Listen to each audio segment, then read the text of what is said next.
পদগুলো পূরণ করবেন, মিল্টন সমাদ্দারের নাকি আপনার?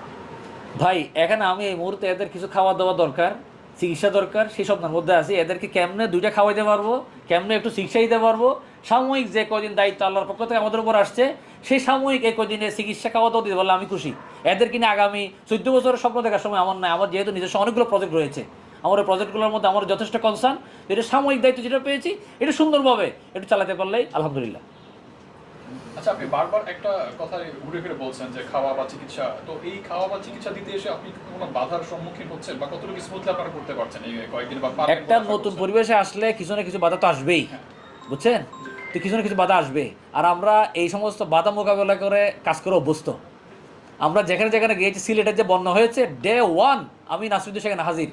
যখন আমি ট্রেনে করে গিয়েছি, ওই ট্রেন ছিল লাস্ট ট্রেন। আমি ট্রেন থেকে নামার আগে একটা স্টোরি দিয়েছিলাম ফেসবুকে, দ্য লাস্ট ট্রেন। এবং আমি ট্রেন থেকে নেমেছি, ট্রেন বন্ধ, পুরো পুরো সিলেট শহর পানিতে শেষ, ছয়লাভ, অন্ধকারাচ্ছন্ন। আমি যখন যাচ্ছি মনে হচ্ছিল যেন সিলেট থেকে ব্যাক করার জায়গা নাই।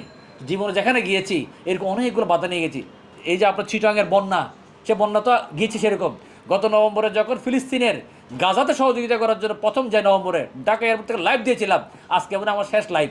আমি যে বাংলাদেশে ফেরত আসতে পারবো আর কোনো হয়তো সম্ভাবনা নাও থাকতে পারে, যেহেতু মিডল ইস্ট একটা যুদ্ধ অবস্থা।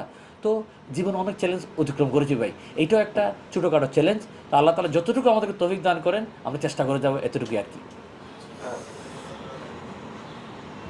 সোশ্যাল মিডিয়ার একটু কথা বলি।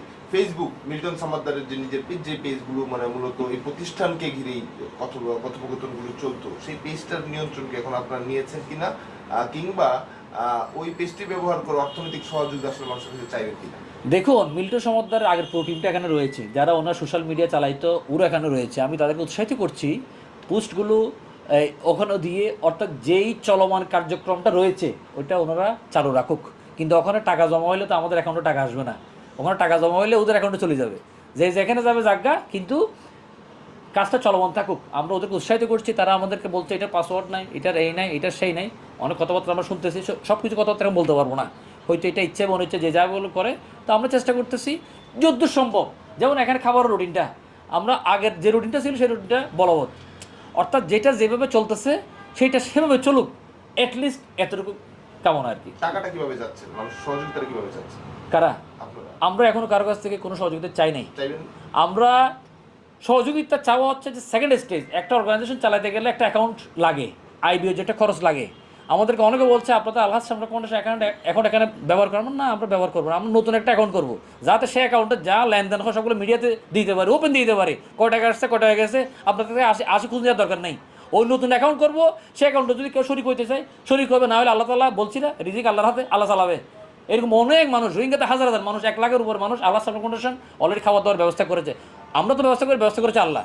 তো সুতরাং আমরা যদি করি, নতুন একটা অ্যাকাউন্ট হবে, আমরা কারো কাছ থেকে যদি কোনো সহযোগিতা আমরা চাইনি, নতুন অ্যাকাউন্ট হবে, যার মন চাই সে দিবে, যার মন চাই সে দোয়া করবো, কোনো সুবিধা নেই। অর্থনৈতিক সহযোগিতা করেছে কি? জি ভাই, ডিবি প্রধান কোনো সহযোগিতা করেছে অর্থনৈতিক? দেখুন, ডিবি প্রধান উনি ইনস্ট্রাকশন দিয়ে এই মানুষের দুঃখগুলো বুঝে সাথে সাথে যে অর্ডারটা ইনস্ট্রাকশনটা অনুমোদন দিয়েছে, ওটা বিশাল সহযোগিতা।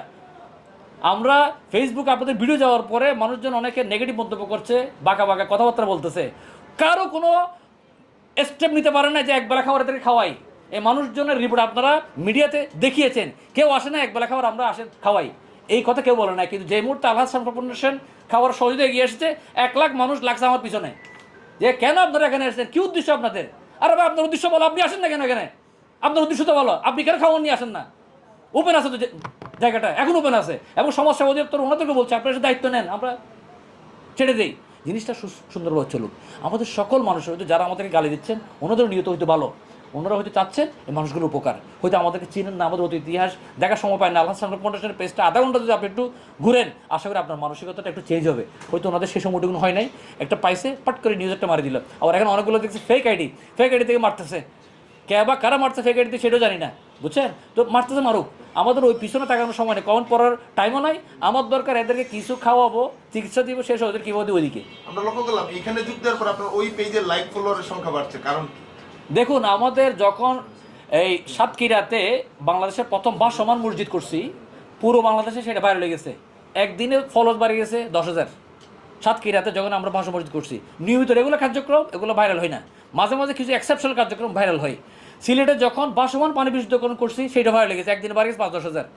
এটা যেহেতু একটা ন্যাশনাল ইস্যু, এটা নিয়ে আমরা কাজ করতে স্বাভাবিকভাবে মানুষজন আমাদেরকে চিনবে, জানবে, এটা স্বাভাবিক। এই কারণেই ওই পেজটা আমরা তো বলতেছি না যে ভাই আপনি জোর করে লাইক দেন, মানুষজন ভালো লাগা ভালোবাসা থেকে সে লাইক করবে, সে আমাদের পরামর্শ দিবে, উনিও তো আমাদের একজন অংশীদার হবে। যিনি লাইক ফলোয়ার করছে উনি একজন অংশীদার, উনি আমাদের বুদ্ধি দিবেন, পরামর্শ দিবেন, অ্যাটলিস্ট দোয়া তো করবেন। আর গালি দিলেও তো আমার কিছু গুনাহ মাফ হবে ভাই, গালিও তো দরকার হলো ভাই, কিছু গুনাহ মাফ করুক আল্লাহ। আমার নিয়ে তো আল্লাহ দেখতেছে, আপনি তো দেখতেছেন না, আপনি প্রশ্ন করতেছেন, আমি উত্তর দিচ্ছি। ভিতরের খবর তো আপনার খবর আমি জানি না, আমার খবর আপনি জানেন না, ঠিক না? Thank you. একটু ঠিক আছে। করবো ওখান থেকে। আপনি বলছিলেন যে ভাই আজকে শেষ করে দিই ভাই, আপনি অনেক কষ্ট করছেন ভাই, অনেক কষ্ট করছেন।